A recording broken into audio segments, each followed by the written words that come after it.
நீரை கனி அப்பமோடவள் பொறி கப்பிய கறி மூவன் கற்றிடும் அடியவர் புத்தியில் உரைபவர் கற்பகமென வினை கடித்தேகும் அத்தவும் மதியமும் வைத்திடும் மரண் மகன் மற்பொரு தீரள் புய மலையாடி மத்தள வயிறனை புத்தமி புதல்வனை மட்டமிழ் மலர் கொடு படிவேனே முத்தமிழடகினை முப்படுகிரிதலில் முப்பட எழுதிய முனைப்போனே முப்புறம் எரி செய்த அச்சிவனுரை ரதம் அச்சது பொடி செய்த அரிதீரா அத்துயரதோடு சுப்பிரமணிபடும் அப்புணம் அதனிடையமாகி அப்புற மகளுடன் அச்சிறு முருகனை அக்கணமன மருள் பெருமா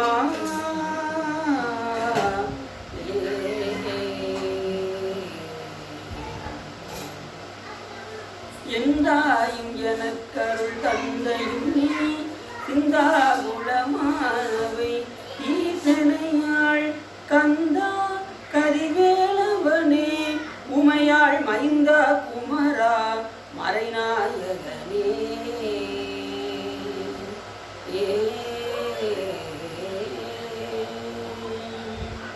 புலியர் கொண்டு பொழித்த புகழியர் கோன் கடல் போற்றி ஆழிசை கல்விதத்தில் அனைவரியான் அடி போற்றி வாழி திருநாவலூர் வந்தொண்டர் பதம் போற்றி ஊழிமணி திருவாரூரர் திருத்தாள் போற்றி.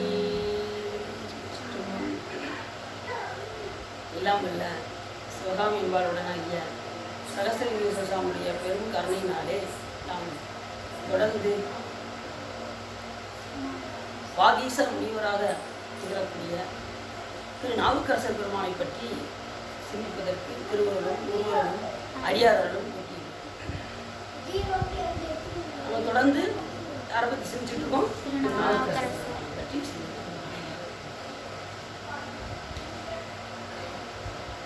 திரு நாவுக்கரசர் பெருமான் நினைச்சாலே நமக்கு என்ன தோணும்? திருத்தொண்டு என்பது நமக்கு ஞாபகம். திருத்தொண்டு நாம் எதற்காக சிவபெருமானுக்கு செய்கிறோம்? உயிர் கடைத்தேர்வு.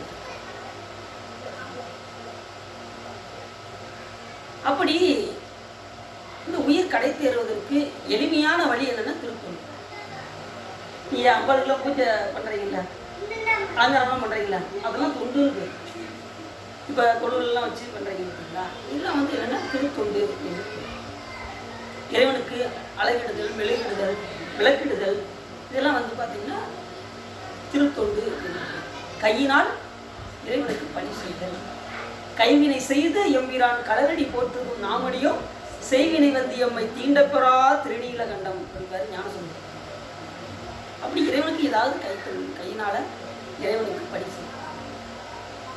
அப்படி தொண்டு என்றாலே திரு நாவுக்கரசர் பெருமானை நமக்கு ஞாபகத்துக்கு வருவதனால் அவருடைய பெருமை எப்படிப்பட்டது என்று நாம் தெரிவிக்கிறோம். திரு நாவுக்கரசு வளர் திருத்தொண்டின் நெறிவாள வருஞான தவமுனிவர் வாகீசர் வாய்வைத்திகள் பெருநாமச்சீர் பரவல் உருகின்றேன் பேருலகில் ஒரு நாவுக்கு உரை செய்ய உண்ணாமை உணராது. சேக்கிராசாமி மிக அருமையாக புரியும். அப்படி பெருநாமம் எப்படிப்பட்ட நாமம்?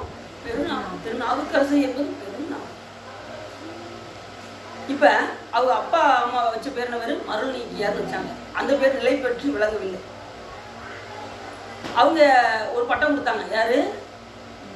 சமணர்களும் பட்டம் கொடுத்தாங்க. சர்வசேனர். அதுவும் நிலை பெற்று விளங்கவில்லை. ஆனா சிவபெருமான் கொடுத்த பேரு நிலை பெற்று இருந்தது. என்ன பேரு? திருநாவுக்கரசர். இப்போ நம்ம சொல்றோம். யார் வச்ச பேரு? உலகம் ஏழிலும் நீ நன்னாவும் மண்ணுக அப்படின்னாரு சாமி. அப்படி சிவபெருமானே வைத்த பேர் எதுனா திருநாவுக்கரசர் பெருமான். அது நிலை பெற்று இருந்தது. அடுத்து அடியார் ஒரு பேர் வச்சாரு. யாரு? திரு ஞானசம்பந்தர் பெருமான் திருநாவுக்கரசருக்கு ஒரு பேர் வச்சாரு. அப்பரே அப்படின்னு கூப்பிட்டாரு. அந்த பேர் எப்படி இருந்துச்சு? நிலை பெற்று விளங்கியது.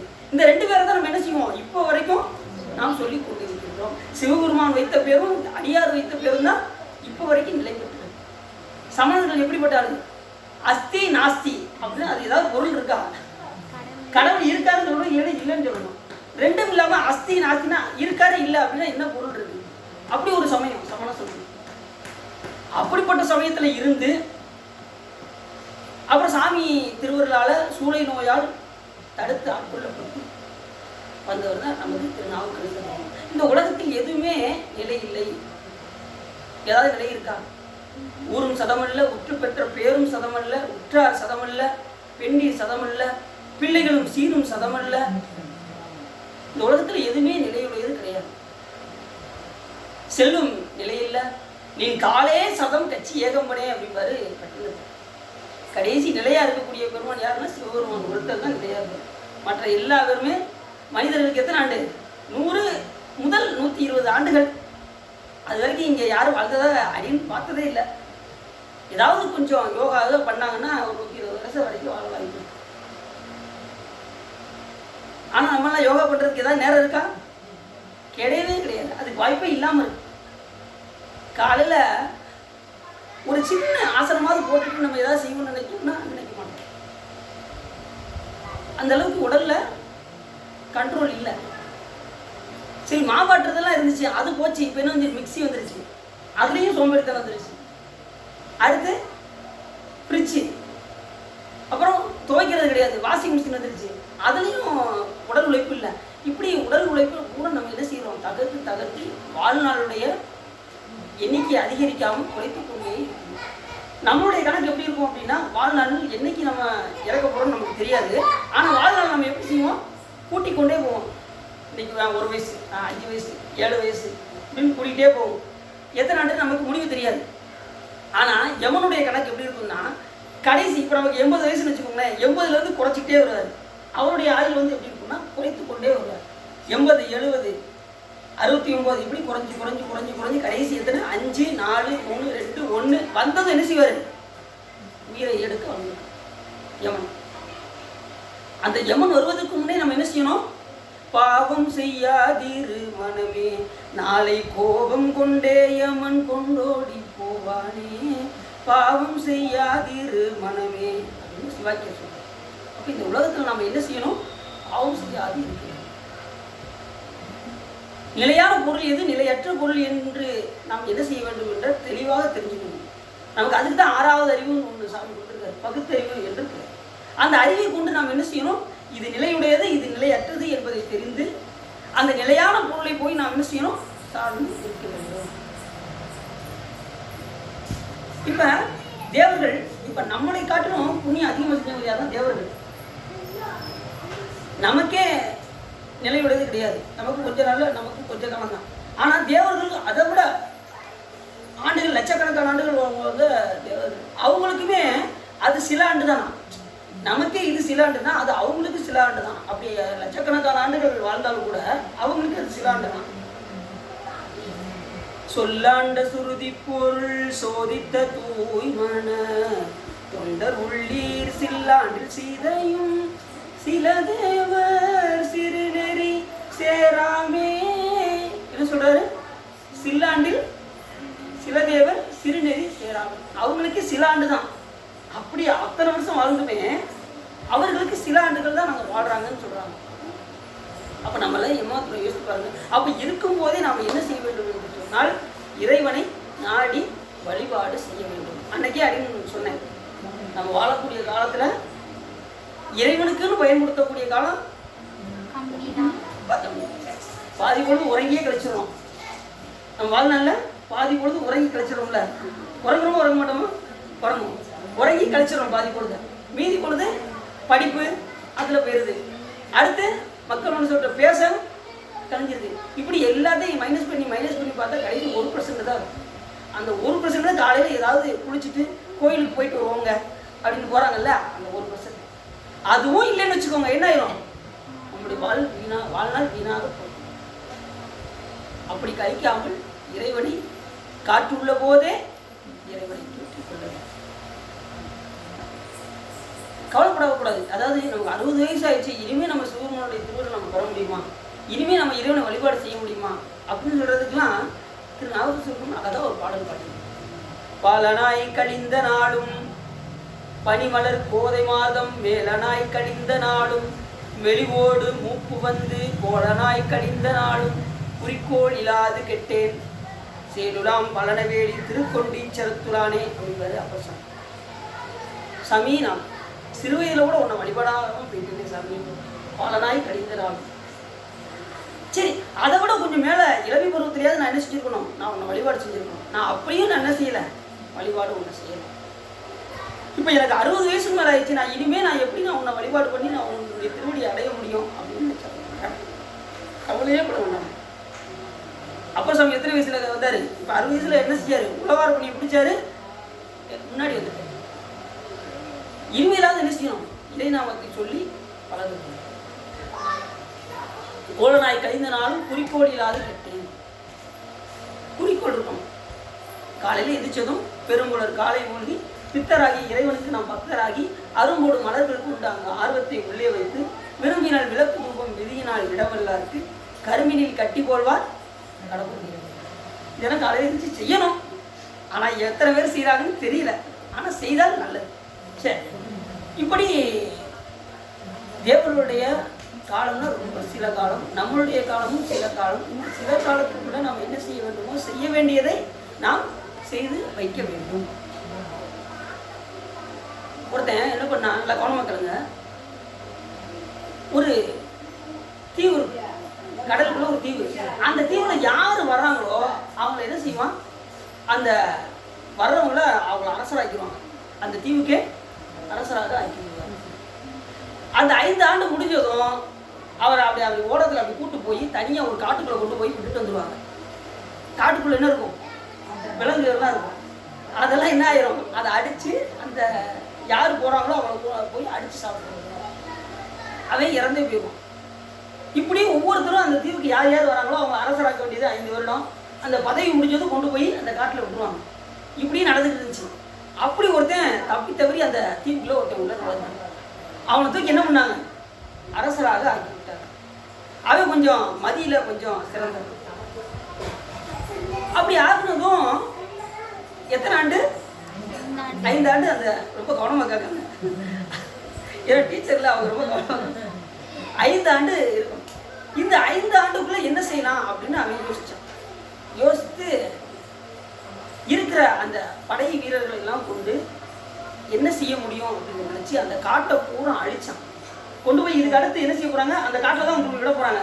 அந்த காட்டுக்கு போய் படை வீரர்களெல்லாம் திரட்டி கொண்டு போய் அந்த அந்த காடை பூரா அழிச்சு பெரிய நகரமாகவே மாற்றி இனிமேல் போய் சேஃப்டியாக போய் உட்காந்துக்கலாம்ல. அதனால இருக்கும் போதே மதியோடு என்ன செஞ்சான், வேலை செஞ்சான். வேலை செஞ்சதும் கடைசி அந்த 5 வருடம் முடிந்தது. அந்த படகுக்காரன் அவனை கூப்பிட்டு போனான் தனியாக. சிரிச்சுக்கிட்டே வந்தான். யாரு, அந்த அரசராக இருந்தவன் சிரிச்சுக்கிட்டே வந்தான். என்னப்பா போய் சாக போகிற, இப்படி சிரிச்சுக்கிட்டே வரேன் அப்படின்னு அந்த ஓடக்காரன். எப்பா நான் எதுக்குப்பா கவலைப்படுறேன், நான் இருக்கும்போதே நான் செய்ய வேண்டியதை செஞ்சு வச்சுட்டேன், அதனால் எனக்கு எந்த பிரச்சனையும் இல்லை அப்படின்னா. அதுபோல் நாம் இருக்கும்போதே என்ன செய்யணும், அப்படி எப்படி காட்டை அழித்து நகரமாக மாற்றினாலும் அதுபடி நாம் அறிவை கொண்டு என்ன செய்யணும்னா இருக்கும்போதே இறைவனை வழிபாடு செய்து வேண்டும். டைம் கிடைக்கும் போதெல்லாம் இறைவனை வழிபாடு செய்ய வேண்டும். அடுத்த நொடி ஏதாவது நடக்கும் தெரியுமா? என்னப்பா இந்த வயசுல பெரியவங்களாம் சொல்லுவாங்க, எதுக்கு இந்த வயசுல உத்தராஜனம் போட்டுட்ட அப்படிம்பாங்க. அடுத்த நொடி என்ன நடக்கும் தெரியாது. இருக்கும்போதே இறைவனை நாம் வழிபாடு செய்ய. 60 வயசுக்கு மேல போறோம், என்னப்பா நீ 60 வயசுக்கு மேல சாமி கும்பிடணுப்பா, இப்பெல்லாம் நல்லா என்ஜாய் பண்ணணும்ப்பா வாழ்க்கையா அப்படிம்பாங்க. அப்படித்தானே சொல்லுவாங்க. ஏன் என்ஜாய் பண்ணுங்க, வேண்டாம் சொல்லல. என் நிலையில் நின்றாலும் எக்கோலம் கொண்டாலும் மன்னிய சீ சங்கரன் அது மறவாமல் இருந்து நீங்க என்ஜாய் பண்ணுங்க. டிவி பார்த்தா கூட என்ன செய்யணும்,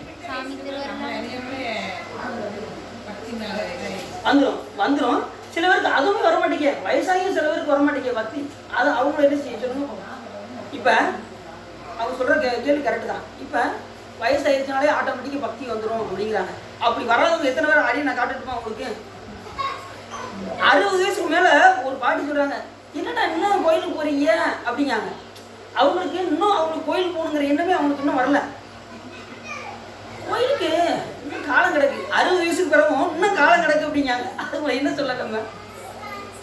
அப்போ கிடைக்கக்கூடிய காலம் அடுத்த நொடி என்ன நடக்கும் நமக்கு சொல்ல முடியாது. இமைக்கும் பொழுதும் இராது புறமை தான். அப்போ இருக்கும்போது ஈஸ்வரையும் நாம் நாடி விடுவோம். சரி, இப்போ நம்ம சென்றப்போ என்ன பார்க்கறது, அது நாவுக்கரசு பெருமான் சூளை நோயால் ஆட்கொள்ளப்பட்டார். யாராலும்? சிவபெருமானால் ஆட்கொள்ளப்பட்டார். என்ன பதியம் பாடினார்?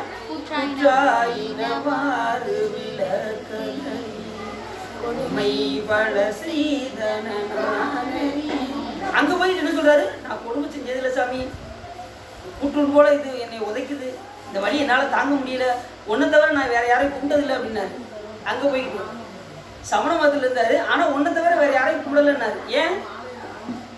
யாதொரு தெய்வம் கொண்டு அத்தெய்வமாகி அங்கே மாதூர் பாகனார் தான் வருவர், மற்ற தெய்வங்கள் யாவும் பிறக்கும் இறக்கும் வேதனைப்படும் வினையும் செய்யும், இவை இலாதான் அறிந்து அருள் செய்வான். எந்த தெய்வத்தை வணங்கினாலும் அந்த தெய்வத்துக்குள்ள யார் இருக்கா? அமைப்பராகி சிவபெருமான் இருப்பதனால் அவர் என்ன சொன்னாரு? பிரியாது வணங்குவன் எப்பொழுது, அந்த தவிர நான் யாரையும் கும்பிடல. வேற்று மதத்தில் இருந்தால் கூட அங்கேயும் யார் தான் இருக்கா? சிவபெருமான் தான் இருந்து அருள் செய்யறார். இப்ப கிறிஸ்டின் இருக்காங்களா? முஸ்லீம் இருக்காங்களா? நாராயணன் இருக்காரா? எல்லா தெய்வத்துக்குள்ளும் யார் இருக்கா? சிவபெருமான் தான் இருக்கு. நீங்க அங்க கும்பிட்டாலும் அங்க அருள் செய்ய யார் வருவான்னா அம்மையப்பராகிய சிவபெருமான் தான் வந்து அருள் செய்யும். இப்ப நாராயணன் போய் ஒருத்தர் போறாங்க அப்படின்னா உடனே அவரால் டைரக்டா என்ன செய்ய முடியாது? அருளை வழங்க முடியாது. அப்ப சிவபெருமானிடம் இருந்து வாங்கி அந்த அருளை நமக்கு வழங்குவார். நம்ம எதுக்கு ஸ்ட்ரெயிட்டாவே அவர்கிட்ட போயிட வேண்டியதானே? ஸ்ட்ரெயிட்டாவே சிவபெருமானை வழிபாடு செய்து. அப்படிதான் சிவபெருமானை வழிபாடு செய்தால் இந்த பிரிவிலிருந்து என்ன செஞ்சிடலாம்? நாம் தப்பிவிடலாம். சில பேர் அம்பாள் பிரியராகவும் இருப்பாங்க. அம்பாள் வேற யாரு? அம்பாளும் சிவபெருமானும் ஒன்று, பிரிக்கவே முடியாது. சிவபெருமான அம்பாளையும் நான் ஏற்கனவே உங்கள்கிட்ட சொன்னேன், பிரிப்பற்ற நிலையில் இருக்கக்கூடியது சிவமும் சக்தியும், எப்பயுமே பிரிக்க முடியாது. கடவுள் ஒன்று தானே, ரெண்டா? ஒன்று தான், அதில் எந்த வித சந்தேகமும் இல்லை. சக்தியை பிரித்து நாம் என்ன செய்யக்கூடாது? வழிபாடு செய்யக்கூடாது. எப்பயுமே சக்தியை பிரித்து வழிபாடு செய்யக்கூடாது. 12 வயசுல இருந்து சிவபெருமான வழிபாடு செய்றீங்க. ரொம்ப எல்லாம் கை தட்டி. நீங்க திருச்சியை வாங்குற திருவாடுதுறையில இருந்து திருவிடமதூர் இங்கெல்லாம் போயிட்டு இருந்தீங்களா? திருவிடமதூர்ல வந்து தை மாசம் கோரி மகாலிங்க. சரி சரி. இங்க தை மாசம் திருவிழாக்குள்ள 12 நாள் திருவிழா நடக்கும். அதுல ஒரு நாள் சன்னிதானம் ஊர்வலம். அதெல்லாம் போய் பார்த்துருக்கீங்க, 2 வருஷம் இருந்திருக்கீங்க. அதனால தான் இங்கே வந்து சொற்பொழியில் இருக்கிற நிலைக்கு சாமி கொண்டு வந்திருக்காரு. அந்த தொடர்பு சொற்பொழி கேட்குற அளவுக்கு கொண்டு வந்திருக்காரு. ஒரு தடவை இப்போ போன வருஷம் நாங்கள் அவங்க அந்த ஊருக்கு ரொம்ப நாள் ஆசை, வளர்ந்த ஊர் அந்த மாசுரா மானீஸ்வரரை பார்க்கணும்னு ஒரு ஆசை திருவாரூரில் சொல்லிக்கிட்டே இருந்தேன். இவ்வளோ வயசுக்கு பிறகு எப்படிமா போவா அப்படின்னு கேட்டேன். என் வயசு சென்னையில் இருக்கேன். ஒரு நாள் கிடைக்கும் அப்படின்னு சொல்லி ரொம்ப அவர் நினைச்சு வழிபாடு போட்டா கிடைக்கும் அப்படின்னு. போன வருஷம் இவங்க போனாங்க திருவிழா. அதோட சேர்ந்து இருந்து என் மக தானே அங்க இருந்து 10 கிலோமீட்டர் அப்படின்னு போயிட்டு வந்துட்டீங்க. 11:30க்கெல்லாம் அடைக்கிற கோயில் அன்னைக்கு உங்களுக்காக திருவிழானால 12 மணிக்கு மேலாச்சு சொன்னாங்க.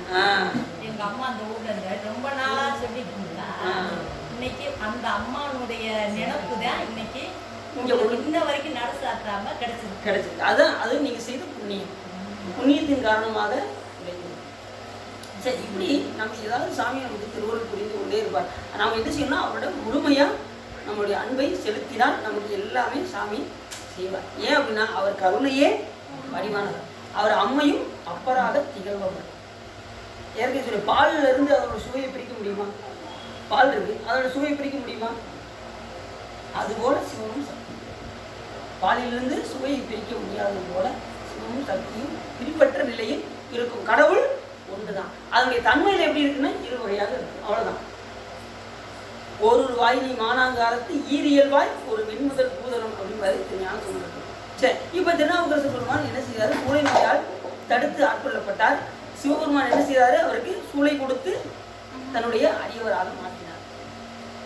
இந்த விஷயத்தை கேள்விப்படுறாங்க யாரு? சமண மதத்துக்காரங்க கேள்விப்படுறாங்க.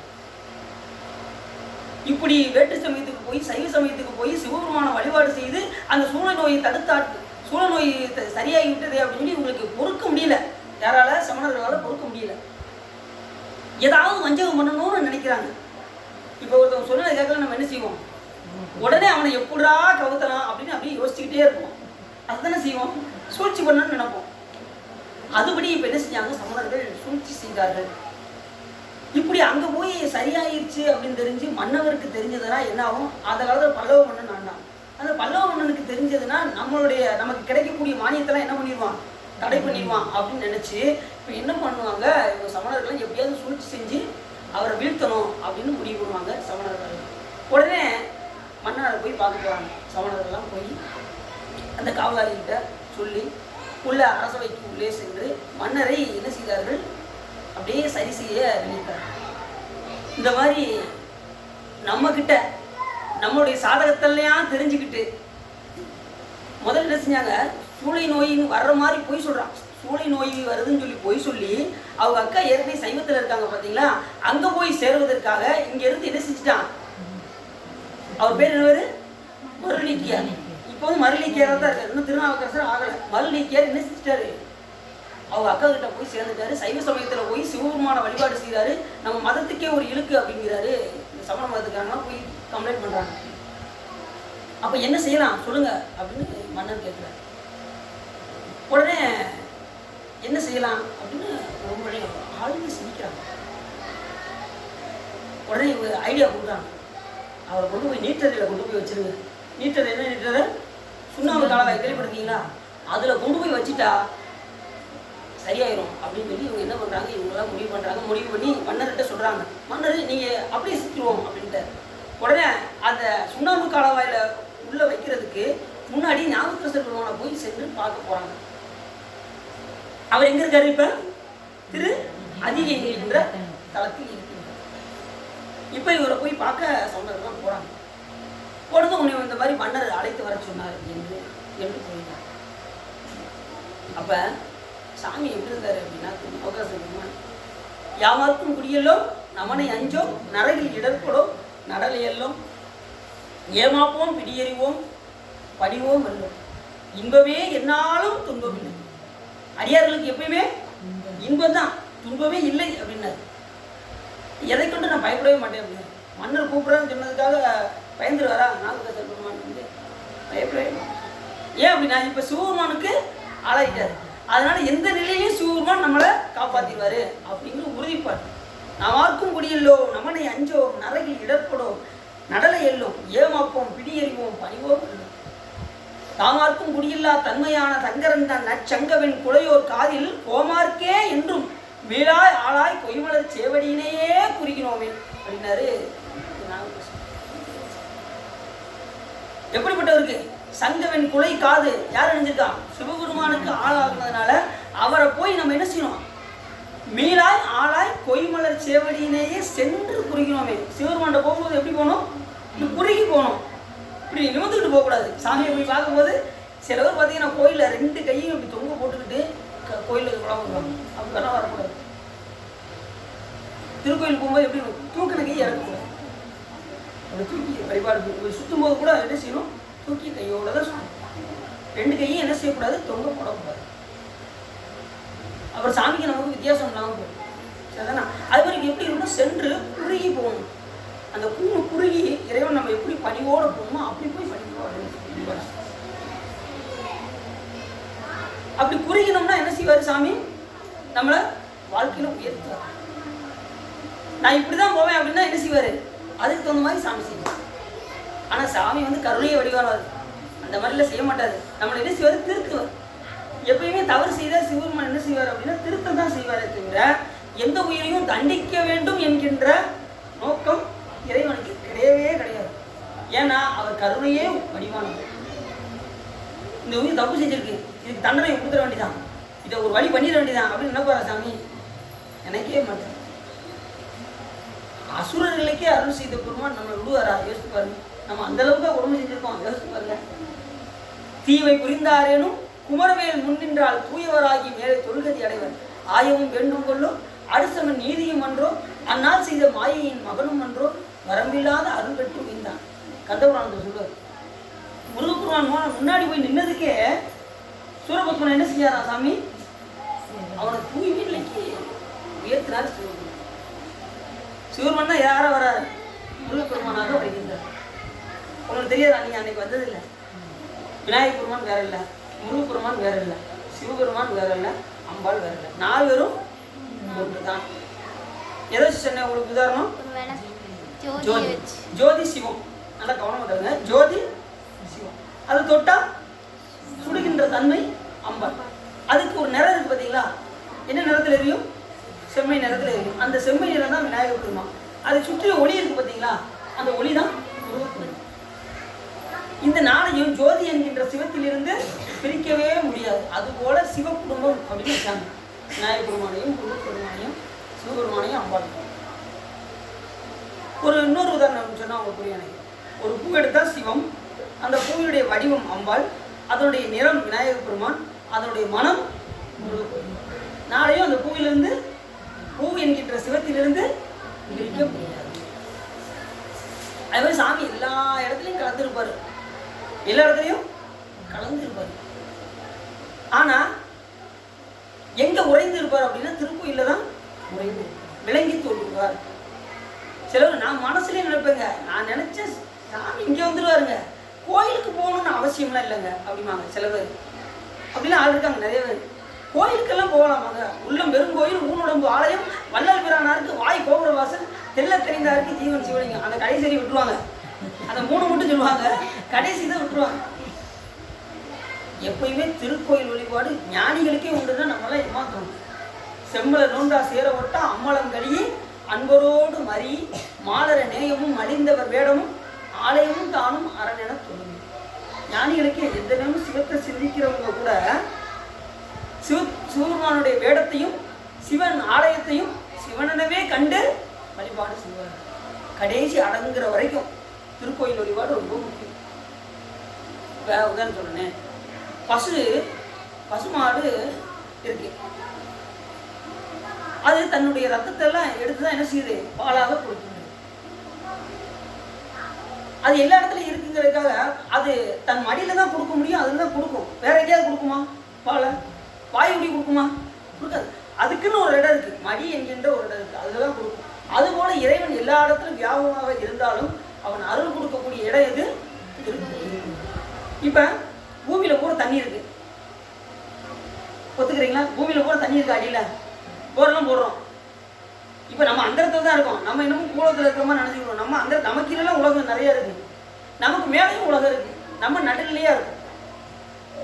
இப்ப பூமிக்கு அடியில பூரா தண்ணி இருக்கு, எனக்கு ரொம்ப தண்ணி தவிக்கி அப்படின்னு சொல்லி நான் கூட பூமியை தோண்டி என்னால் குடிக்க முடியுமா? அதுக்குன்னு ஒரு இடம் இருக்குது, குளம் குட்டை ஏரி கிணறு இதெல்லாம் அங்கதான் தண்ணி இருக்கும், அங்கதான் வரும். அதுபோல இறைவன் எல்லா இடத்திலும் வியாபித்து இருந்தாலும் அவன் அருள் கொடுக்கக்கூடிய இடம் சகஸ்தலிங்கம், வைத்தியநாத சாமி திருக்கோயில், இப்படி ஒவ்வொரு இடமும் ஒவ்வொரு திருக்கோயில் இருக்கு பார்த்தீங்கன்னா. அங்கதான் ஏரி குளம் கிணறு குட்டை இதெல்லாம் இருக்கு. அது மாதிரி திருக்கோயிலெல்லாம் எல்லா இடத்துலையும் வியாபிச்சு சாமியை நம்ம அங்கே போய் தான் வழிபாடு செய்ய வேண்டும்.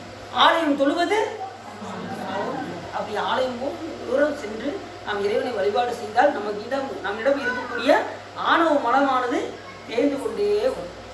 அதுதான் ஆலயம் போய் வழிபாடு செய்யப்பா அப்படின்னு முன்னோர்கள் நமக்கு சொல்லி வைத்திருக்கிறார். சரி, இப்போ என்ன செஞ்சாங்க? எப்படியாவது இவரை திருநீற்றறையில் வைக்க வேண்டும் என்று சொல்லி திருநீற்றறையில் உள்ள வச்சு காவலர்கள் என்ன செஞ்சாங்க? அந்த இரும்பு கம்பி போட்டு பாதுகாத்து இருந்தாங்க. சாமி இப்போ உள்ளே போயிட்டார். யாரு? திரு நாவுக்கரசர் பெருமான் இப்போ சுண்ணாம்பு காலவாயில் உள்ளே வைத்தார். உள்ளே வைத்ததும் அவருக்கு எப்படி இருந்ததா? மாசில் வீணையும் மாலை மதியம் வீசு தென்றலும் வீங்கில வேணிலும் மூசு வண்டரை பொய்கையும் போன்றது ஈசன் எந்தை இணையடி நீலரே. ஈசன் எந்தை எந்த நேரம் சிவத்தை பற்றியே சிந்திச்சுட்டே இருந்தாரு. அவர் சுண்ணாம்பு காலவாயில இருந்த மாதிரி ஒரு அறிகுறியே அவருக்கு தெரியல. மாலை நேரத்தில் எப்படி இருக்கும்? காற்று, தென்றல் காற்று எப்படி வீசும் அப்படின்னு தான். சுண்ணாம்பு காலவாயில உள்ள போனா தென்றல் காற்று வீசிச்சான். அவருக்கு யாராவது நம்புவாங்களா? ஆனா நம்பித்தான் ஆகணும். ஏன்னா அவருக்கு அப்படிதான் இருந்தது. ஏன் அப்படின்னா சிவபெருமானை சிந்தித்ததுனால அவருக்கு எப்படி இருந்துச்சு? மாசில் வீணையும் மாலை மதியமும். வீணை மீட்டினா எப்படி இருக்கும்? அந்த கான வாசிச்சோம்னு வச்சுக்கோங்க, வீணை மீட்டினா எத்தனையோ பேர் பார்த்தீங்கன்னா இசைக்கு மயங்குவாங்க. ஒரு அண்ணன் தம்பிக்கும் பெரிய சண்டை வந்துச்சான். ஒரு பெரிய தம்பி வந்து பெரிய வித்வான், சங்கீத வித்வான். தம்பி மேலே பயங்கர கோவம், பேசவே மாட்டாரான். ஒரு நாள் சண்டை வந்துருச்சு, தனியாக பிரிஞ்சு போயிட்டார் அண்ணன். தம்பி இரவு 12 மணிக்கு அப்படியே வீணை மீட்டி பாடிக்கிட்டு இருந்தான். அண்ணனுக்கு கோபத்தோட இவனை அன்னைக்கு கொல்லாமல் விடக்கூடாது அப்படின்ட்டு வேகமாக வந்தான். தம்பியை கொள்றதுக்காக வந்தாரான். வந்தா இவர் வீணை வாசிச்சார் பார்த்தீங்களா, அந்த வீணை வாசிப்பது இவருக்கு என்ன வருட ஆரம்பிச்சிருச்சான். வருட ஆரம்பிச்சு கொல்லன்னு வந்தவர் தூக்கி போட்டுட்டு கட்டி பிடிச்சி அழுதார். தம்பி அப்படின்னு சொல்லி, நான் தெரியாமல் உன்னை கொல்லன்னு நினச்சிட்டேன் அப்படின்னா. அந்த இசைக்கு ஏன்னா இசைக்கு சிவபெருமானே மயங்கும். அப்போ இசையினுடைய திறத்தை நம்ம என்னன்னு சொல்ல, அதை இன்னிசை வீணையர் யாழினர் ஒருவாள், இருக்கோடு தோத்திரம் இயம்பினர் ஒருவாள், துண்ணிய பிணை மலர் கையினர் ஒருவாள், தொழுகையர் அழுகையர் துவல்கையர் ஒருவாள் அப்படின்பாரு மாணிக்கவாசகர். எதை முதல் சொன்னாரு? இன்னிசையில் முதல்ல சொல்றாரு மாணிக்கவாசகர். ரொம்ப முக்கியம்னு தெரியுது. வாரிய சமையல்லாம் எல்லாமே கற்றுக்கிட்டு 80-85 வயசுக்குள்ள அவர் எல்லாமே கற்று சொற்பொழி 12 வயசுலேயே சொற்பொழி பேச ஆரம்பிச்சாரு வாரியாசாமி. அவங்களாம் பார்த்து தான் நமக்கு சொற்பொழி பேசுங்கிற ஆர்வமே வந்து 12 வயதில் 1330 குரலையும் பாடினார். மனப்பாடமும் சொன்னாரா வாரியாசாமி. ஏன் அப்படின்னா பண்டை பிறவிகள் செய்த தவம் இந்த பிறவி. அதை எப்பயுமே ஞானதானம் தான் ரொம்ப சிறந்தது. இல்லாதான் அன்னதானம் சிறப்புன்னு சொல்லுவாங்கல்ல, அதை காட்டும் ஒருத்தரை படித்து 4 பேருக்கு சொல்கிறோம் பார்த்தீங்களா, அறிவுத்தானம் அப்படின்னு பேர். அந்த அறிவுத்தானம் ரொம்ப ரொம்ப முக்கியம். அன்னதானம் கூட 3 மணி நேரத்தில் என்ன ஆயிரும், செரிச்சிடும். ஆனால் ஞானதானம் எப்படி அப்படின்னா, அறிவுத்தானம் எப்படி அப்படின்னா, எத்தனை பிறவி எடுத்தாலும் அது தொட்டு தொட்டு வந்து கொண்டே இருக்கும். இந்த விஷயத்தை நம்ம படிச்சிருக்கோம்னு வச்சுக்கோங்களேன், அடுத்த பிறவியில் கூட நமக்கு அடுத்த பிறகு நீங்கள் பார்த்தப்போ உங்களுக்கு என்ன ஆயிரும், மனப்பாடம் கட கடன்னு ஆயிரும். ஏன் அப்படின்னா ஏற்கனவே நீங்கள் படித்ததுனால, முற்பிறவியில் படித்ததுனால அந்த புக்கை தொட்டாலே உங்களுக்கு மனப்பாடம் ஆயிடும். அப்படிதான் வாரியாசாமி இருக்கலாம். இப்போ என்ன சரி, மாசில் வீணையும் எப்படி இருக்கா, உள்ளே போனதும் மாசில் வீணை போல இருக்கான். மாலை மதியம் எப்படி இருக்கும் அது போல இருக்கான். வீசு தென்றலும் தென்றல் போல அப்படி வீசுனதா. அங்கே வெப்பம் வரல, அங்கே தென்றல் தான் வந்துதான். சுண்ணாம்பு போனால் வெப்பம் தானே வரணும். ஆனால் இவருக்கு என்ன புதுசாக எப்படி வந்தது? ஏன்னா சிவத்தை பற்றி நினைப்பதனால். வீசு தென்றலும் வீங்கிற வேலிலும் மூசு வண்டுரை பொய்கையும் போன்றது. குளம் எப்படி இருக்கும், குளத்துல தண்ணி எப்படி இருக்கும், குழு குழு குழு குழுன்னு இருக்குமா, அது போல இவருக்கு குழு குழு குழுன்னு இருக்காதான். ஈசன் எந்த இணையடி நிலையிலே அந்த பாட்டில் ஒரு பாடலையும் பாடுறாரு பாருங்க. பூக்கை கொண்டு அரண் பொன்னடி போற்றினார், நாக்கை கொண்டு அரண் நாமம் நவீன்கிறார், ஆக்கைக்கே இறை தேடி அளம் வந்து காக்கைக்கு இறை ஆகி கழிகிறார். பூக்கை கொண்டு அரண் பொன்னடி போற்றது இது செய்யணும். கண்டிப்பாக எடுத்த பிறகு என்ன செய்யணும், பூக்கை கொண்டு அரண் பொன்னடி போட்டணும். எப்போ பறிச்சு கொண்டு வந்தீங்களா, இதுதான் ரொம்ப புண்ணியம். புண்ணியத்தில் எது புண்ணியம் சிறப்பு அப்படின்னா, பூ கட்டி கொடுத்தது ரொம்ப சிறப்பு. புண்ணியம் செய்வாருக்கு பூ உண்டு நீர் உண்டு. அண்ணல் அது கண்டு அருள் புரியா நிற்கும். அதை பார்த்து சிவபெருமான் அருள் புரியாமல் இருக்கவே மாட்டான். பூ கொடுக்குறவங்களை பார்த்து சிவபெருமானுக்கு ரொம்ப பிடிக்கும். அது மாதிரி ஏமாத்துறவங்க கேட்டாலும் சிவபெருமான் சிரிப்பாரான். புக்கு நிற்கவர் பூவும் நீரும் கண்டு நக்கு நிற்பவர் அவர் தம்மை நாணியே அப்படிவாரு இன்னொரு பாடல. பொக்கமிக்கவர் பூவும் நீர். சில பேர் பூ கொண்டு போய் ஆக்ஷன் கொடுப்பாங்க கோயிலுக்கு, 4 பேர் பார்க்குறபடி பூ கொண்டு போகிறது. இப்படி அந்த மாதிரிலாம் ஏமாத்துறவங்களாம் இருக்காங்கல்ல, அப்படி ஏமாத்துறவங்க கண்டு சிவபெருமான் சிரிப்பான். உண்மையான அன்போடு இறைவனுக்கு ஒரு மலரான பறித்து கொடுக்கணும் அப்படிங்கிற அன்பு இருக்கு பார்த்தீங்களா, அன்போடு பறித்து கொடுத்துருக்கவங்களும் ரொம்ப பிடிக்குமா சாமி. அந்த பாட்டில் புண்ணியம் செய்வாருக்கு பூ உண்டு நீர் உண்டு, அண்ணல் அது கண்டு அருள் புரியானிற்கும் எண்ணினை பாவிகள் என்கிற ஈசனை நன்னறியாமல் அழுகுகின்றார். இந்த எளிய முறையை தெரியாதவர் என்ன சொன்னாரு, பாவிகள் லிஸ்ட்ல சேர்ந்தார். இறைவனை அடையக்கூடிய எளிய முறை என்னது, பூவும் நீரும். இதுல இன்னொரு கருத்து என்ன கருத்துன்னா, பூவுல யார் இருப்பான், தாமரையில விட்டு இருக்கக்கூடியவர் பிரம்மா. பிரம்மலோகத்தை கேட்டாலும் சிவபெருமான் கொடுப்பாராம் பூ. நீர்ல யார் இருப்பான், எந்த நேரமும் கடவுளே இருப்பார்ல, யாரு, பெருமாள். இந்த கண்டை சொல்லிட்டாங்க. அவர் லோகத்தை கேட்டா கூட சிவபெருமான் கொடுத்துருவார், இந்த உயிர்கள் விருப்பப்பட்டா. அடுத்து அண்ணல் யாரு, சிவபெருமான். தன்னுடைய லோகத்தை கேட்டாலும் சிவபெருமான் கொடுத்துருவாராம், சிவலோகத்தை கேட்டாலும் கொடுப்பாராம். எவ்வளவு சொல்றாரு, புண்ணியம் செய்வாருக்கு பூ உண்டு நீர் உண்டு, அண்ணல் அது கண்டு அருள் புரியா நிற்கும். பூவு நீர் இந்த லோகம் கேட்டாலும் கொடுப்பாரு, அந்த லோகம் கேட்டாலும் கொடுப்பாரு, தன் லோகத்தை கேட்டாலும் கொடுப்பாரு சிவபெருமான், அவ்வளவு பெரிய கருணையாளர். அடுத்து இன்னொரு சில சிறப்புகள் அந்த பாடல்கள் நிறைய இருக்கு. தன் லோகம் என்ன சிவலோகம் அப்படின்னு சொன்னார் பார்த்தீங்களா? சிவலோகம் தன்னையே தருவது போல். இப்போ சிதம்பரத்துக்கு நீங்கள் போனீங்கன்னு வச்சுக்கோங்க, அங்கே சாமி எந்த பாதத்துக்கு ஆடியிருக்காரு? இடது பாதத்தை நடனம் ஆடியிருக்காரு. அதே நீங்கள் மதுரைக்கு வந்துட்டீங்கன்னு வச்சுக்கோங்க, சாமி எந்த பாதம்? வலது காலத்துக்கு. அங்கே இடது பாகத்தில் சிவஞானத்தை தருவார். மதுரைக்கு வந்துட்டீங்கன்னா தன்னையே தருவாரா சிவபெருமான். ஏன்னா அந்த பாதம் யாருடைய பாதம்? சிவபெருமான். அப்படிப்பட்ட இது ஞானிகளுடைய பாடல் எப்படிலாம் பாடிட்டாங்க.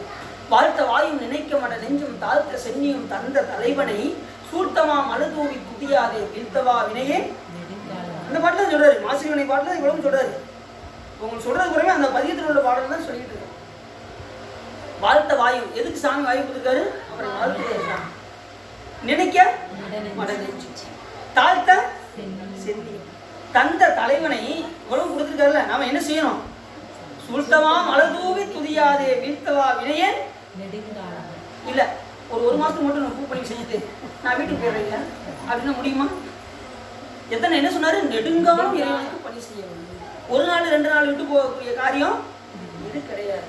ஏன் அப்படின்னா அந்த உயிர்கள் பக்குவம் அடைவதற்கு பூப்பணி ரொம்ப அவசியம். வீழ்த்தவா வினையன் நெடுங்காலம், இறக்கும் வரை பணி செய்யணும். இறைவனுக்கு பூ கொடுக்கறது எப்படி செய்யணும்? இறக்கும் வரை செய்யணும். இப்போ நீங்கள் காலேஜில் படிக்கிறீங்க, நீங்கள் காலேஜ் படிக்கும் போது நீங்கள் சாமிக்கு உங்களுக்கு பணி செய்ய முடியாத சூழ்நிலைகள் வரும். நீங்கள் உங்களுக்கு படிப்பு ரொம்ப முக்கியமாக இருக்கும். ஆனால் நீங்கள் என்ன செய்றீங்க? நேரம் நம்ம வீட்டில் இருந்தோம்னா நம்ம சாமிக்கு 2 பூ பறிச்சு கொடுக்கலாமே அப்படின்னு நீங்கள் நினைப்பீங்க. ஆனால் சூழ்நிலை முடியாமல் இருக்கும். அந்த நேரத்தில் நீங்கள் என்ன செய்யலாம் அப்படின்னா நினைக்கலாம், இறைவனுக்கு மலர் பறித்து கொடுக்குற மாதிரி நினைத்தாலே சிவபெருமான் கடற்கரையும். நினைப்புக்கு பலன் அதிகம். நீங்கள் உண்மையில் பறித்து கொடுக்கறதை காட்டணும், நினைப்புக்கு அதிகம். ஆனால் அந்த நினைப்பு எப்படி வரும்னா புறத்தில் செஞ்சால் தான் வரும். அதையும் சொல்லிடணும்ல, புறத்தில் இறைவனுக்கு பறித்து கொடுத்தா தான் நம்ம அகத்தில் நினைக்கும் போதெல்லாம் சாமி வருவார். இல்லைன்னு வச்சுக்கோங்களேன், நம்ம நினைப்புக்கு வரவே மாட்டார். நம்ம பறித்து கொடுக்கணுங்கிற எண்ணமும் நமக்கு வராது. நீங்கள் சும்மா இருந்தால் கூட சாமி பண்ணி செய்யலாம்.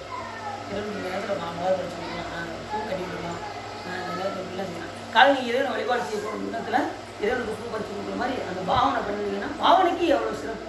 பாவிப்பார் பாவம் அறுப்பாய் போற்று. பாவிக்கிறவங்களுக்கு இறைவன் என்ன செய்வார்?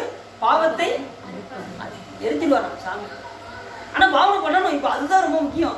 அது நமக்கு ரொம்ப சீக்கிரத்தில் வராது. அது புறத்தில் செஞ்சு பழகும். அதுக்கு தான் ட்ரைனிங். டெய்லி பூ பறித்து கட்டி கொடுத்துக்கிட்டே இருக்கணும். காலப்போக்கில் என்ன செய்வார் சாமி? அப்படி நினச்சி இப்படி உட்காந்தாலே சாமி வருவார். நான் வேறு எதையும் சிந்திக்க விட மாட்டார், அவரை மட்டுமே சிந்திக்க. அதுக்கு தான் பண்ணி வாழ்த்த வாயும் நினைக்க மட நெஞ்சும் தாழ்த்த சென்னியும் தந்த தலைவனை சூழ்த்தமா மழு தூவி துதியாதே வீழ்த்தவா வினையே. புரிய காலம்னாரா? நெடுங்காலம் அப்படின்னு. அதனால் நெடுங்காலம் இறைவனுக்கு நாம் பணி செய்யணும். அந்த பாட்டில் இன்னொரு பாட்டு வரி சொல்றாரு, விறகில் தீயினன் பாலில் படுகை போல் மறைய நின்றுளான் மாமணி ஜோதியான் உறவுகோள் நட்டு உணர்வு கயிற்றினால் முருக வாங்கி கடையை முன்னிற்கும். எல்லாம் பாட்டு ரொம்ப தெளிவாக தான் இருக்காங்க. எல்லா பாட்டுமே தெரிஞ்சு வச்சிருக்காங்க. நம்ம சொல்றதுக்கு வேலையே இல்லாமல் இருக்கும் போல. என்ன விறகில் தீயினன், விறகுல தீ இருக்கா இல்லையா? தீ இருக்கு.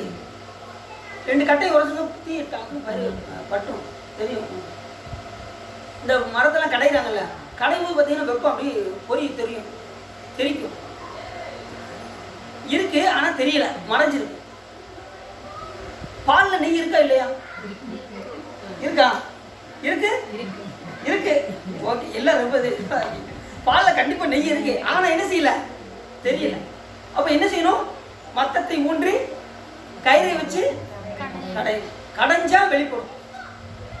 அப்போ நாம என்ன செய்யணும் அப்படின்னா, இறைவன் மேல் அன்பு வருவதற்கு அன்பு என்கின்ற மத்தத்தை ஊன்றி அறிவு என்கின்ற கயிறை வைத்து நம்ம திரிக்கணும். திரிச்சா சிவபெருமான் வெளிப்பட்டு எதையுமே பணி செய்யாம எதுவுமே கிடைக்காது. இறைவன் என்ன செய்யணும்? அன்பு வைக்கணும். காலையில் காக்காய்க்கு சாப்பாடு வைக்கல கூட என்ன செய்யணும்? சிவார்ப்பணம் சொல்லி கொண்டு போய் காக்காய்க்கு வைக்கணும். நம்ம சிவார்ப்பணம் சொல்லி வைக்கணும். எந்த உயிர் கொடுத்தாலும் சிவார்ப்பணம் சொல்லி கொடுக்கணும். இப்போ நீங்கள் அஞ்சலிக்கு இதுக்கெல்லாம் ரூபா கொடுக்குறீங்க பார்த்தீங்களா, இப்போ காலையில் கொடுத்தீங்களா, அது ஒரு சிவார்ப்பணம் வீட்டு கொடுக்குறீங்கன்னா அது வந்து சிவன் செயலாக மாறிடும். தன் செயலுன்னு வராது. அதுக்கு தான் யாருக்கு இது எனக்கு இதுன்னு இல்லை, எந்த ஒரு உயிருக்கு நீங்கள் கொடுக்கும்போது சிவார்ப்பணம் அப்படின்னு சொல்லி அது வந்து என்ன ஆயிரும், சிவன் செயலாக மாறிடும். நம்ம மட்டும் நம்ம கொடுத்தோம் அப்படின்னு கொடுத்தோம்னா தன் செயலாயிரும். அதே இது சிவார்ப்பணம் சொல்லணும்னா சிவன் செயலாக மாறிடும். எந்த செயலையும் சிவபெருமான் திருவருள் என்று எண்ணி கொடுக்கணும். அப்படிதான் சிவபெருமான் என்ன செய்வார், டெபாசிட் எப்படி ஆயிரும், சிவபுண்ணியமாக மாறும். அன்னைக்கே உங்கள்கிட்ட சொன்னேன், இவங்க அன்னைக்கு வரல. இப்போ சிவபுண்ணியத்துக்கும் உலக புண்ணியத்துக்கும் என்ன வித்தியாசம், ரெண்டுமே புண்ணியம் தான்.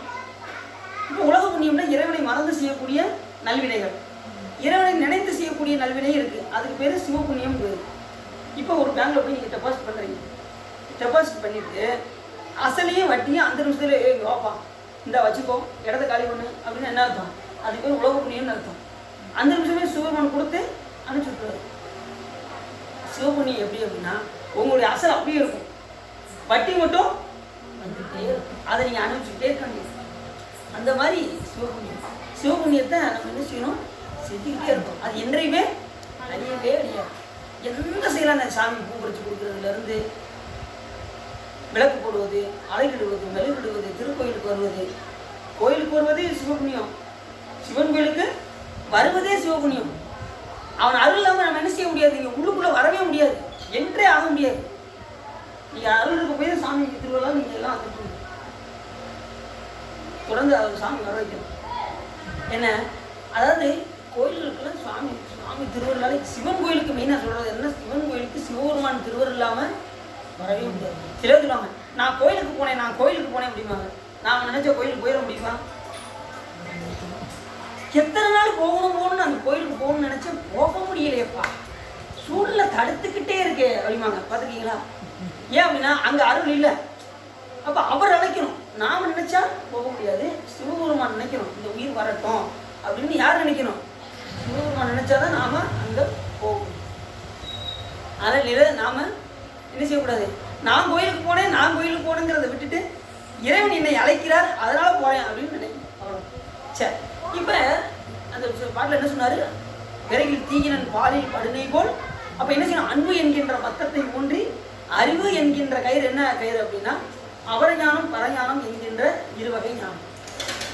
இறைவனை அடைவதற்கு என்ன ஞானம், அபரஞானம் என்பது நூல்களால் கற்கக்கூடிய அறிவு, நூலில் படிக்கிறவங்க இறைவனை பற்றி அது நூல்களால் கற்கக்கூடிய அறிவு. இரண்டாவது அனுபவத்தினால் ஏற்படக்கூடிய அறிவு, அதுக்கு பேர் பரஞானம் என்று. இந்த பரஞானம் எப்போ வரும் அப்படின்னா நூல்களை கற்றதை வைத்து நாம் என்ன செய்யணும், இறைவனுக்கு பணி செய்ய இறைவனே அனுபவத்தில் உங்களுக்கு என்ன செய்வார், சாமி திடீர்னு நீங்கள் கோயில் அப்படி பூக்கில் வருதுன்னு வச்சுக்கோங்க, உங்களுக்கு அனுபவம் எப்படி இருக்கும், அதான் சாமி நமக்காக திடீர்னு நீங்கள் கோயிலில் பாடம் பாடிக்கிட்டே இருப்பீங்க, இன்னைக்குன்னா ஒரு பாட்டு தான் பாட முடியும் போல தெரியும் அப்படின்ட்டு வருவீங்க. நீங்கள் வந்து சாமி என்ன செய்வார், நீங்கள் நினைக்கிற மாதிரி 10-15 பாடல் பாட வச்சுருவார். ஆகா சிவருமான் அப்படிங்க. இந்த மாதிரிலாம் சாமி என்ன செய்வார், ஒரு வியப்பும்படி செய்வார் சாமி ஏதாவது. அப்படி சிவபெருமான் கருணையே வழிவார். இப்போ என்ன சொன்னார், அன்பு என்கின்ற மத்தத்தை ஊன்றி அறிவு என்கின்ற கயிறை வைத்து திரித்தால் வெளிப்பட்டு இறைவன். அப்போ உங்களால் அந்த பேர்மத்தை உங்களால் அனுபவிக்க முடியாது, அந்த அளவுக்கு பேர்மத்தை இறைவன். சரி, இந்த பாடலில் பாடினதும் உடனே என்ன பண்ணாங்க, சுண்ணாம்பு காலவாய் போய் பார்ப்போம் அப்படின்ட்டு 7 நாள் ஆயிடுச்சு. 7 நாள் உள்ளே இருக்காது சுண்ணாம்பு காலவாயில். போய் திறந்து பார்க்குறாங்க, ஏற்கனவே இருக்கிறத விட ரொம்ப ஃப்ரெஷ்ஷாக இருக்காரு. கூட்டிட்டு வராங்க. இவங்க என்ன செஞ்சாங்க, மன்னரே நம்ம கிட்ட இருந்து வித்தையெல்லாம் கற்றுக்கிட்டு நம்ம சாதகத்தை பயன்படுத்தி அவன் உயிரோட பிழைச்சி வந்திருக்கான், எல்லாம் நம்ம கிட்ட கற்றுக்கிட்டது எப்படி இப்படி ஒரு பிட்டை போடுறாங்க. அவங்க சமணத்துல இருந்து விட்டு கொடுக்காம என்ன செய்யறாங்க, யாருமே கொள்கையில இருந்து மாற மாட்டாங்க. ஒரு கொள்கைக்கு போயிட்டாங்கன்னா அவங்க கொள்கை என்ன செய்ய மாட்டாங்க, விட்டு கொடுக்க மாட்டார்கள். அப்படி இருந்தார்கள் சமணர்கள். நம்ம சாதனத்தை பயன்படுத்தி உயிரோடு தப்பி வந்தான் அப்படின்னு மன்னர்கிட்ட சொன்னதும் வேற என்ன செய்யலாம் அப்படின்னா பால் சோறுல விஷத்தை வச்சு கொடுத்துடலாம் அப்படின்னு 2வது முயற்சி எடுத்தாங்க. கொல்லாமையுடைய சமணர்கள் என்ன செஞ்சாங்க, இப்போ கொலை செய்வதற்கு துணிந்தார்கள் சமணர்கள். ஏற்கனவே கொல்லாமையை பற்றி தான் அந்த சமண மதத்திலே போய் திரு நாவுக்கரசர் பெருமான் போய் சேர்ந்தார். ஆனால் இப்போ என்ன செஞ்சாங்க, கொலை தொழில் புரிய ஆரம்பிச்சு. பாலில் சோறில் விஷத்தை வச்சார், விஷத்தை வச்சு கொடுத்தாங்க. அவர் நஞ்சும் அமுதமாக மாற்றினார். நனிவள்ளி அடிகளாரேன்னு கூட ஒரு பதியத்தில் போடுறார். இப்போ என்ன ஆயிடுச்சு, அமுதம் போல இருந்து தான் அவர் சாப்பிட்டது. அந்த பால் சோறு எப்படி இருந்தது, அங்கே நஞ்சு வச்சிருக்காங்க, அவருக்கு அமுதமாக தோணுது. ஏன் அப்படின்னா சிவபெருமான் ஏற்கனவே அமுதத்தை என்ன செஞ்சாரு, நஞ்சாக மாற்றினார். பார்க்கடல்ல அமுதம் எடுக்கணும்னு போனாங்க, என்ன வந்துச்சு, அதையே சாப்பிட்ட பெருமான் இந்த பால் சோத்தை மாத்துறது ரொம்ப ஒன்றும் பெரிய விஷயம் கிடையாது அப்படின்ட்டு. அதனால என்ன ஆயிடுச்சு, அது பால் சாதம் அந்த நஞ்சு அமுதமாக அவர் அமுதமாக சாப்பிட்டாரு. உடனே அவர் ஒன்றுமே செய்யலை. இப்போ ஏதோ நம்மக்கிட்ட உள்ள மந்திரத்தை கற்றுக்கிட்டு இவர் என்ன பண்ணிட்டாரு, அதுலேருந்து தப்பிச்சிட்டாரு அப்படிங்காங்க. இப்போயும் விட மாட்டேங்காங்க, தன் கொள்கையை விடவே மாட்டேங்கிறாங்க. சரி, மூணாவது என்ன பண்ணலாம் அப்படின்னு மறுபடியும் யோசிக்கிறாங்க. மத யானையை விட்டு என்ன செய்யலாம், இவரை ஒரு வழி பண்ணிடலாம், மத யானையை விட்டு இவரை சிதைச்சிடலாம் அப்படின்னு முடிவு பண்ணுறாங்க. அந்த மத யானை என்ன பண்ணுது, ஊரில் உள்ள எல்லாவரையும் வம்சம் செய்யுது. அந்த அளவுக்கு மத யானையுடைய வெறி அடங்கி. அப்படிப்பட்ட மத யானையை திரு நாவுக்கரசர் பெருமான் விட்டார்கள். ஆனால் என்ன ஆயிடுச்சு, இவர் சிவபெருமான் மேல் கொண்ட பக்தியினால் பற்றினால் என்ன ஆயிடுச்சு, ஒண்ணுமே செய்யல. அப்படி எல்லாத்தையும் குத்தகைக்காரர்கள் முதல் கொண்டு கொலை செஞ்சுட்டு வந்துச்சு யானை. சுண்ணவன் சந்தன சாங்கும் சுடர் திங்கள் சூடாமணியும் வண்ண உரிவை உடையும் பவள நீர்